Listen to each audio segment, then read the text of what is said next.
ان الحمد للہ والصلاة والسلام علی رسول اللہ اعوذ باللہ السمیع العلیم من الشیطان الرجیم بسم اللہ الرحمن الرحیم۔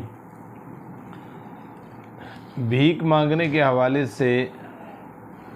شریعت میں اس کو کیسا سمجھا گیا ہے، اجازت ہے یا نہیں ہے، آئیے ہم اس کے حوالے سے دیکھتے ہیں۔ اس کی وجہ یہ ہے کہ آج ہمارے معاشرے میں بہت زیادہ یہ پیشہ عام ہو چکا ہے۔ راستوں میں، چوراستوں میں اور اشاروں پر درجنوں کے حساب سے مانگنے والے مرد، عورت اور بچے موجود ہیں۔ بھیک مانگنے کا پیشہ دنیا میں بھی ذلت اور رسوائی کا باعث ہے اور آخرت میں بھی ذلت اور رسوائی کا باعث ہے۔ آئیے اس حوالے سے چند احادیث ہم دیکھتے ہیں۔ حضرت عبداللہ بن عمر رضی اللہ تعالیٰ عنہ سے مروی ہے کہ رسول اللہ صلی اللہ علیہ وسلم نے فرمایا، ما زال الرجل یسأل الناس حتی یأتی یوم القیامت لیس فی وجہہ مدعۃ لحم۔ آدمی لوگوں سے ہمیشہ سوال کرتا رہتا ہے، مانگتا رہتا ہے، سوالی بنا رہتا ہے، یہاں تک کہ وہ قیامت کے دن اس حالت میں آئے گا کہ اس کے چہرے پر گوشت کا ایک ٹکڑا بھی نہیں ہوگا۔ گوشت، یہ چہرے پر ہڈیاں ہوں گی لیکن گوشت کا ٹکڑا نہیں ہوگا، جو مانگنے کو اپنا پیشہ بناتا ہے اور مانگتا ہی رہتا ہے۔ اللہ تعالیٰ ہمیں محفوظ فرمائے۔ حضرت سمرہ بن جندب رضی اللہ تعالیٰ عنہ سے مروی ہے کہ رسول اللہ صلی اللہ علیہ وسلم نے فرمایا، بے شک سوال خراشیں ہیں جس کے ذریعے انسان اپنے چہرے کو زخمی کرتا ہے۔ سوال کرنا یہ خراش لینے کے مترادف ہے، جیسے کہ کوئی زخم لگ جاتا ہے، تو آدمی سوال کے ذریعے اپنے چہرے کو زخمی کرتا ہے۔ بس جو چاہے اسے اپنے چہرے پر باقی رکھے اور جو چاہے اسے چھوڑ دے۔ یعنی مانگنا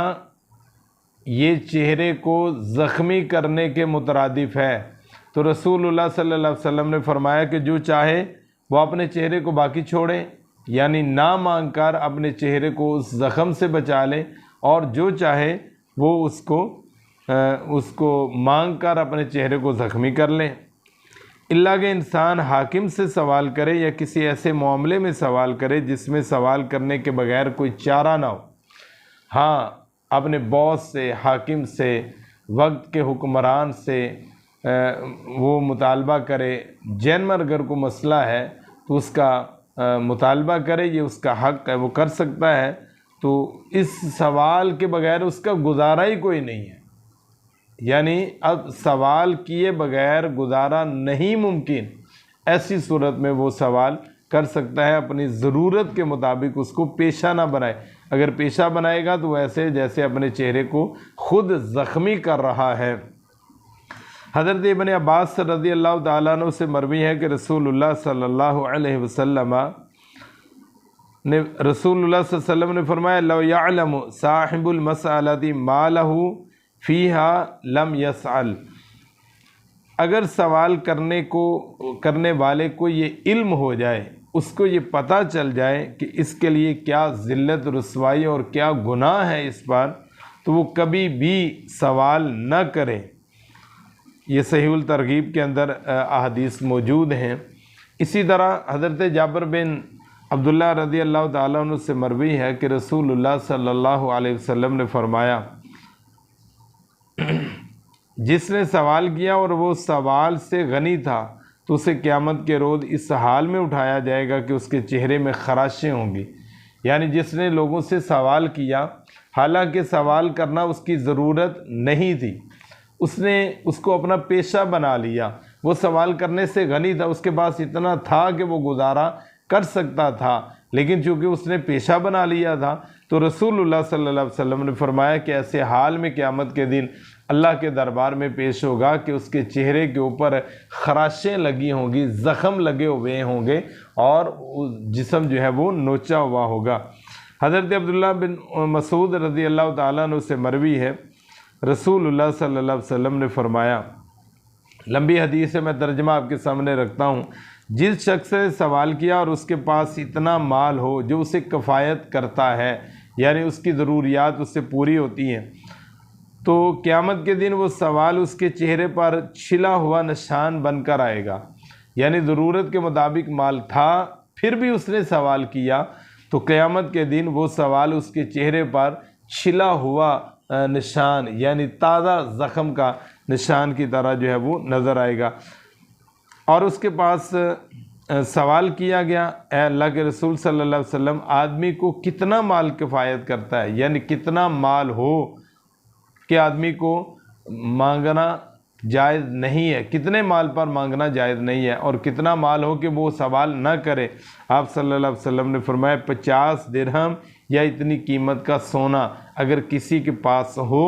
تو پھر اس کو سوال نہیں کرنا چاہیے، اگر پھر بھی کرتا ہے تو پھر سنن ابن ماجہ کی 1502 نمبر، کتاب الزکوٰۃ کے اندر، سنن نسائی کی 2591 اور سنن ابی داود کے اندر 1626 اور جامع ترمذی کے اندر یہ روایت موجود ہے۔ پھر کل قیامت کا دن ہوگا اور وہ اللہ کی بارگاہ میں آئے گا تو اس کا چہرہ جو ہے وہ تازہ چھلے ہوئے زخم کی صورت میں پیش ہوگا۔ حضرت صبان رضی اللہ تعالیٰ عنہ سے مروی ہے کہ رسول اللہ صلی اللہ علیہ وسلم نے فرمایا، جو شخص میری ایک بات قبول کر لے میں اس کے لیے جنت کا ذمہ لیتا ہوں، یعنی میں اس کو جنت کی گارنٹی دیتا ہوں، اللہ تعالیٰ اس کو جنت دے گا۔ میں نے کہا میں قبول کرتا ہوں۔ آپ صلی اللہ علیہ وسلم نے فرمایا، لوگوں سے کسی چیز کا بھی سوال نہ کر، لوگوں سے کوئی سوال نہ کر۔ پھر صبان رضی اللہ تعالیٰ عنہ کی حالت یہ تھی کہ وہ سوار ہوتے اور ان کا کوڑا گر جاتا، یعنی ہاتھ کا جو ڈنڈا اور جو لاٹھی عصا وہ اگر بیٹھے ہوئے یا بیٹھنے پر وہ گر جاتا تو وہ کسی سے یہ نہ کہتے کہ میرا کوڑا مجھے پکڑا دو، بلکہ خود اتر کر اسے اٹھا لیتے، یعنی اتنا بھی وہ سوال نہیں کرتے تھے، اس حد تک وہ اس بات سے ڈر گئے کہ کہیں کل قیامت کے دن اس کے بارے میں بھی سوال نہ کیا جائے۔ اور رسول اللہ صلی اللہ علیہ وسلم نے چونکہ جنت کی ضمانت دی ہے اور جنت کے پیچھے اور جنت کے حصول کے لیے اور جنت کی خاطر انہوں نے کہا کہ میں نے ہر قسم کے سوال، حالانکہ اس میں کوئی حرج کی بات نہیں ہے کہ ایک چیز انسان کی گر جاتی بندہ کہے کہ یہ پکڑا دے، وہ اتنی احتیاط کرتے تھے کہ اگر گھوڑے کے اوپر بیٹھنے پر اگر کوئی کوڑا ان کا گر جاتا، عصا لاٹھی گر جاتی، تو وہ کسی کو یہ نہ کہتے کہ مجھے یہ پکڑا دے، کہیں کل قیامت کے دن اللہ مجھے اس بارے میں سوال نہ کر لے کہ تم نے لوگوں سے یہ سوال کیوں کیا۔ اور چونکہ جنت کا حصول اور جنت کا شوق تھا، اس لیے رسول اللہ صلی اللہ علیہ وسلم کی اس ضمانت اور گارنٹی کو پانے کے لیے حضرت صبان رضی اللہ تعالیٰ عنہ نے زندگی بھر اپنا یہ معمول بنایا۔